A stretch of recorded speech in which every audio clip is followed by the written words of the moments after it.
ಸಿಕ್ಕಿದೆ. ಈ ನನ್ನ ಪ್ರಾಣ ಆತ್ಮ ದೇಹದ ಮೇಲೆ ಪರಿಶುದ್ಧಾತ್ಮನು ಮುದ್ರೆ ಹಾಕಿ ಮುಚ್ಚಲ್ಪಟ್ಟಿದ್ದಾನೆ.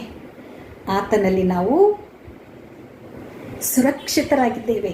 ಆದ್ದರಿಂದ ಕರ್ತನಲ್ಲಿ ಪ್ರೀತಿಯ ದೇವಜನರೇ, ನಮ್ಮ ದೇಹವೆಂಬ ದೇವಾಲಯ ಅಶುದ್ಧವಾಗಿರುವಾಗ, ನನ್ನ ದೇಹವೆಂಬ ದೇವಾಲಯದಲ್ಲಿ ಪಾಪಗಳು, ಅಪರಾಧಗಳು, ಸುಳ್ಳು, ಮೋಸ, ವಂಚನೆಗಳು, ಕಳ್ಳತನ, ಕುಡಿಕತನ, ನನ್ನ ದೇಹವೆಂಬ ಈ ದೇವಾಲಯದಲ್ಲಿ ಅನೇಕ ಶೋಧನೆಗಳು, ಕೆಟ್ಟ ಕೆಟ್ಟ ಯೋಚನೆಗಳು ಇರುವಾಗ ಅವುಗಳನ್ನು ಶುದ್ಧೀಕರಿಸುವುದಕ್ಕೆ ಯೇಸು ಸ್ವಾಮಿಯ ರಕ್ತ ಇದೆ.